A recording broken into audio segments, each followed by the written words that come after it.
हाँ तो दर्शक मित्रों, छेल्ला 25 વર્ષથી રેકડી પર ઈંડા આમલેટનો વ્યવસાય કરનારા રેકડી ધારકો પર માંડવી નગરપાલિકાના અધિકારીઓ તવાઈ મચાવીને રેકડીઓ બંધ કરવા માટે પહોંચી ગયા હતા. આ બેખોફ અધિકારીઓ એટલું જ નહીં પણ પોલીસને પણ ટ્રાફિકના અડચણનો મુદ્દો બનાવી સાથે રાખી અને પોલીસ પણ સ્વકર્તવ્ય અને નિષ્ઠાને ભૂલીને અધિકારીઓને સહયોગ આપવા સાથે રહી હતી. આ પ્રકરણ માંડવીના સોનાવાલા નાકા બહાર ઈંડા આમલેટના વ્યવસાય સાથે સંકળાયેલા કેબિન ધારકો સાથે બનાવ બન્યો હતો. હિતરક્ષક સમિતિના ઉપપ્રમુખ ઇબ્રાહીમભાઈ હાલેપોત્રા, કચ્છ જિલ્લાના યુવા કોર કમિટી કન્વીનર ઇકબાલભાઈ જત, કચ્છ જિલ્લાના સામાજિક અગ્રણી મહમદભાઈ લાખા સહિતના સોનાવાલા નાકા બહાર વેપારી એસોસિએશન સાથે આસિફભાઈ સુમરા, અબ્દુલભાઈ આગરિયા, અકબરભાઈ મંદરા, ભોલુ શેઠ, અમર ભટ્ટી સહિતના લોકો માંડવી નગરપાલિકા સદનમાં અને માંડવી મામલતદારને આવેદનપત્ર પાઠવી રજૂઆત કરવા પહોંચી ગયા હતા. મિત્રો, આ ઘટનાને ઘટનાક્રમની વાસ્તવિકતા શું છે તે જણાવું તે પહેલાં સાંભળી મુસ્લિમ હિતરક્ષક સમિતિના ઉપપ્રમુખ ઇબ્રાહીમભાઈ હાલેપોત્રા. તેમના એસોસિએશન દ્વારા આજે નગરપાલિકાને અમો આવેદનપત્રો અપાયા હતા કે તમે જે કાર્યવાહી કરી છે તે ગેરબંધારણીય છે. તમે કાયદાની વિરુદ્ધમાં જઈ અને આ કાર્ય કર્યું છે. તેના માટે જો વહેલી તકે નિરાકરણ લાવશો તો સરળ રહેશે, અથવા જો તમે સરળ રીતે આ પાર નહીં પાડો તો ના છૂટકે અમે ગાંધી ચિંધ્યા માર્ગે અહીં તમારી કચેરી સમક્ષ પણ અમે બેસશું અને જરૂર જણાશે તો કોર્ટના દરવાજા પર ખખડાવશું. માટે વહેલી તકે આ પ્રકરણનું નિરાકરણ લાવવા માટે નમ્ર વિનંતી છે. દબંગ સ્ટાઇલથી પહોંચેલી પોલીસ કથિત રીતે ઝાટકણી કાઢતા કચ્છ જિલ્લા યુવા કોર કમિટીના કન્વીનર ઇકબાલભાઈ જત શું કહી રહ્યા છે જુઓ, સાંભળો. નથી કે અમને ઈ રોકી શકે અને એમાં પણ ઈ જ્યારે પોલીસનો ઉપયોગ કરી અને સત્તાનો ઉપયોગ કરી અને લોકો ઉપર જોર હુકમી કરવા ચાલશે તો અમે બિલકુલ બી ચલાવી નહીં લઈએ. આ એક અમારી સ્પષ્ટપણે આવેદન રૂપે એક ચેતવણી પર છે કે અમારા માટે જ્યારે આ સંવિધાન છે, સંવિધાને સૌ કોઈને અધિકાર આપ્યા છે, સૌ કોઈ ખાઈ પી શકે છે, કોઈ પણ વ્યક્તિ, કોઈ પણ સંગઠન અમને રોકી નથી શકતું, કોઈ પણ કઈ નથી શકતું. તમે નક્કી નહીં કરો હું શું ખાઈશ, અમે નક્કી કરશું અમે શું ખાશું શું નહીં ખાશું.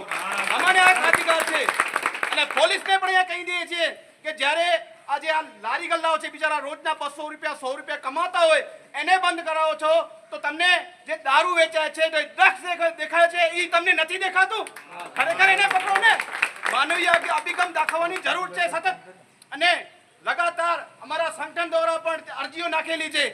એ જગ્યાઓ પર તમને જગ્યા નથી મળતી તો અમે બતાવશું કે કઈ જગ્યાએ દારૂ વેચાય છે, કઈ જગ્યાએ ખોટા કામો થાય છે.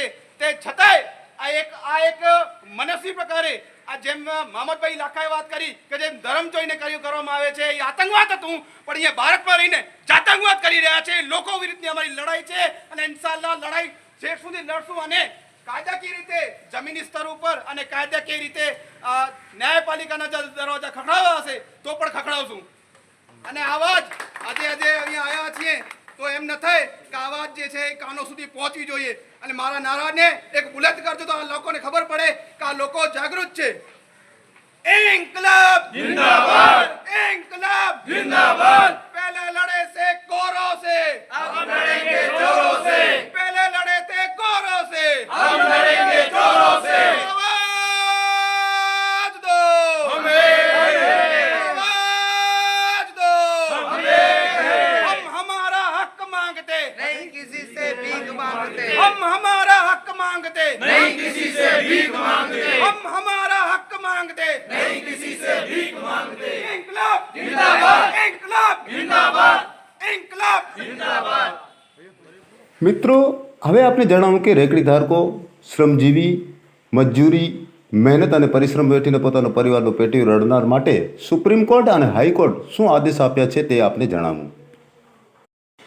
આર્ટિકલ 14માં સમાનતાના અધિકારમાં જણાવ્યું છે કે માત્ર નોનવેજ વેચાણકારો પર કાર્યવાહી કરવી અને શાકાહારીઓને છોડી દેવું એ સ્પષ્ટ ભેદભાવ છે. આર્ટિકલ 19(1) વ્યવસાય કરવાની સ્વતંત્રતામાં જણાવવામાં આવ્યું છે કે લાયસન્સ ધરાવતા વેચાણકાર કાયદેસર વ્યવસાય કરી શકે છે. આર્ટિકલ 19(6) મુજબ રોકટોક કાયદેસર, વ્યાજબી અને ભેદરહિત હોવી જોઈએ અને માત્ર ધાર્મિક. આર્ટિકલ 21 મુજબ જીવન અને રોજગારના અધિકારમાં જણાવવામાં આવ્યું છે કે રોજગાર જીવનનો અનભિન્ન અંગ છે. બિનકાયદેસર દૂર કરવું એ અધિકારનો ભંગ છે. આર્ટિકલ 25માં ધાર્મિક સ્વતંત્રતામાં જણાવવામાં આવ્યું છે કે એક સમાજની ખોરાકની પસંદગી બીજા પર લાદી શકાતી નથી અને રાજ્યને તેમાં તટસ્થ રહેવું ફરજિયાત છે. માટે કોઈને શું ખાવું અને ક્યાં વેચવું એ તમે નક્કી કરી શકતા નથી. કલમ 3માં પ્રમાણપત્ર લાયસન્સ ધરાવતા વેચાણકારોને વેચાણ કરવાનો કાયદેસરનો અધિકાર છે. કલમ 12 મુજબ દૂર કરવું અને સ્થળાંતર માત્ર નોટિસ આપીને જ થઈ શકે છે. એ બધા માટે છે, ખાલી કોઈ ચોક્કસ માટે નહીં.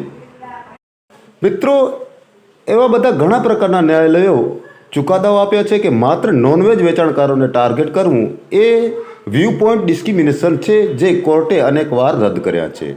તો ધન્યવાદ દર્શક મિત્રો. આગળની અપડેટ જોતા રહો કચ્છ ન્યૂઝ ચેનલમાં. તોડફોડ ખાતા દ્વારા ભ્રષ્ટાચારને ભેટ ચડી રહેલા કાર્યોને પર્દાફાશ કરતી ચેનલમાં હું મનોજ રાઠોડ સાથે. જય હિન્દ.